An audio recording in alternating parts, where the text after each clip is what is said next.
सृष्टि बचपन से ही दिखने में सुंदर नहीं थी, लेकिन अमीर बाप की बेटी सृष्टि पर उसकी माँ जान से लगती। मेरी बेटी ये कितनी प्यारी है।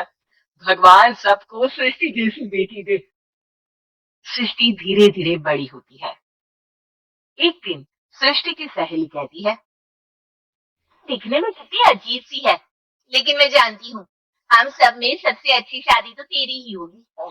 तेरे पापा अमीर जो है, बता नहीं सकते यार, दहेज तो हर कोई देता है। ये क्या ज्यादा ले जाएगी शादी के लिए? अरे बड़े शहर में कोठी है इसके पापा की। अरे पापा की है ना, कौन सी इसकी है? इसकी होती तब तो कोई भी लड़का इससे शादी कर लेता। अरे पापा की मतलब पापा की है तो मेरी ही है ना? किसने कहा? अब तेरी तो तब होगी ना जब तेरा भाई ना हो। वैसे भी शादी के बाद सारी प्रॉपर्टी भाई के नाम होती है। सृष्टि समझ जाती है कि उसे किसी भी हालत में माँ बाप की सारी प्रॉपर्टी को अपने नाम करना है, लेकिन कैसे? एक दिन सृष्टि का भाई शीनू कहता है, बहन क्या कर रही है? तुझसे एक बात करनी है।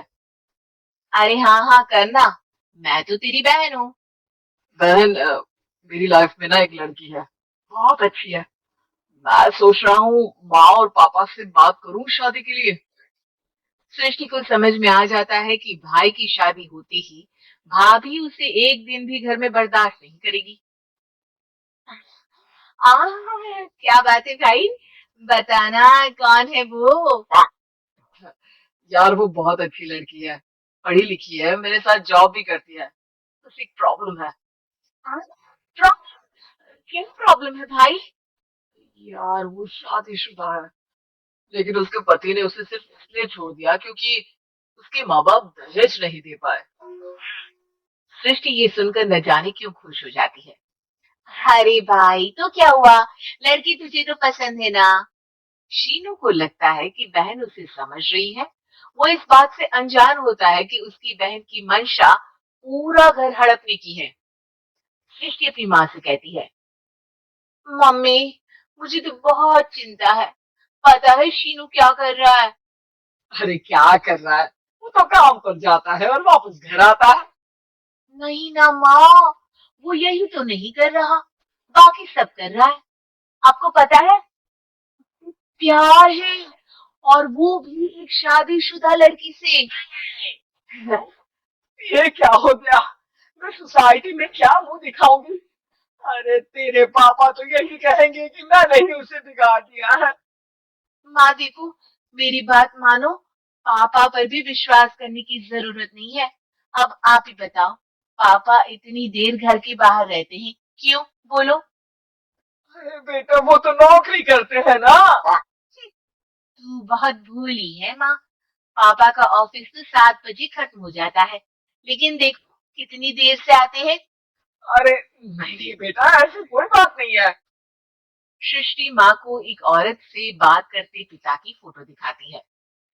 देखो माँ, कैसे है पापा? मैं ना कहती थी कि पापा सही नहीं है। मैं तेरे पापा से बात करूंगी, दे फोटो मुझे। माँ वो तो डिलीट हो गई। लेकिन चल, तूने तो देख लिया ना, पापा से बाद में बात कर लेना। और हाँ, मेरा नाम बिल्कुल मत लेना, हाँ माँ। अब क्या था, सृष्टि की माँ और पिता के बीच झगड़ा होना शुरू हो जाता है। सृष्टि के मन में क्या चल रहा था कोई नहीं जानता था। एक दिन, माँ सृष्टि के लिए एक लड़का देखा है, वो लोग शाम को उसे देखने आने वाले हैं। और हाँ माँ, एक खुशखबरी, मैं और पापा मिलकर एक नया बिजनेस ट्राई कर रहे हैं। शाम को लड़का आता है, सांवले रंग का।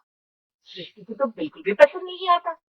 लड़की की माँ कहती है, लड़की का चेहरा तो कोई खास नहीं, लेकिन अगर मेरे बेटे को आप लोग सेटल कर दे तो मैं उसकी शादी आपकी बेटी से करवा दूंगा। सृष्टि को लड़का बिल्कुल पसंद नहीं था। उसे भाई पर गुस्सा आ जाता है। लड़के वालों के जाने की बात कहती है, माँ देखा, शीनू मेरे लिए कैसा लड़का लेकर आया, न दिखाने लायक न सुनने लायक। सेटल की नहीं, वो भी हम करे। अरे माँ मैं जानती हूँ, ये मेरी शादी किसी भी घर में क्यों करवाना चाहता है? कैसी बात कर रही है बहन? तूने तो देखा ना, लड़के को मैंने ही मना कर दिया तुझसे शादी के लिए। जिसने लड़का बताया था उसने उसकी बहुत तारीफ की थी। बात आई गई हो जाती है, लेकिन सृष्टि का मन शांत नहीं होता। क्या करूं, कुछ समझ में नहीं आ रहा। मेरी शादी हो गई तो ये लोग पूरी प्रॉपर्टी शीनों के नाम कर देंगे। मेरे हाथ कुछ लगेगा ही नहीं। तभी सृष्टि को आइडिया आता है। वो किसी वकील को फोन करती है। जी देखिए, अगर आपकी मम्मी पापा का तलाक हो जाता है तो आपके पिता की आधी प्रॉपर्टी आपकी माँ के नाम हो जाएगी। फिर उसे वो किसी को भी दे सकती है। सृष्टि अब माँ को बेटे के खिलाफ करती है। माँ, शीनू पर नजर रखा करो। वो जिस लड़की के प्यार में है ना, वो शादीशुदा है। यहाँ आएगी, सारा पैसा, रुपया, जमीन, जायदाद सब भड़क लेगी। पापा का भी हाल तुमसे छुपा नहीं है। ऐसा ना हो कि मैं और आप एक दिन सड़क पर भीख मांगे। हे भगवान, मैं तो जी तुझी मर जाऊंगी अगर ऐसा हो गया तो। ऐसा हो गया नहीं माँ, ऐसा ही होगा। अभी समय है, आगे का सोच लो। मैं तो कहती हूँ पापा से आधी प्रॉपर्टी लेकर अलग हो जाओ। पापा की आधी प्रॉपर्टी भी हम लोगों को अगर मिल जाती है ना, तो अगले 7 जन्म सफल समझो। बेचारी माँ बेटी के कहने पर पति से तलाक लेकर अलग हो जाती है। सृष्टि अब पैसों से गाड़ी और अपने दूसरे महंगे शौक पूरे करने लगी। उसके दोस्त भी उसके पैसे इस्तेमाल करते। सृष्टि, कल तुम कहाँ थी? मैं सारा दिन घर पर अकेली थी। मैं क्या करूं? मैंने ठेका तो नहीं लिया ना, तुम्हें संभालेगा। माँ को सृष्टि से ये उम्मीद नहीं थी। वो बैठकर रोने लगती है। वहीं उसका पति यानी कि सृष्टि के पिता आ जाते। मैं जानता था कि तुम्हारा यही हाल होगा। तो आपने मुझे रोका क्यों नहीं? मैं रोकता तो तुम रुकती क्या? सृष्टि के कहने पर तुमने मुझ पर अपने बेटे पर शक किया, लेकिन तुम ये भूल गई कि कैसे हम दोनों ने मिलकर जीवन में इतना सब खड़ा किया। माँ पति के गले लग जाती है। मुझे माफ कर दीजिए, मैंने आपकी कमाई का एक बड़ा हिस्सा गवा दिया।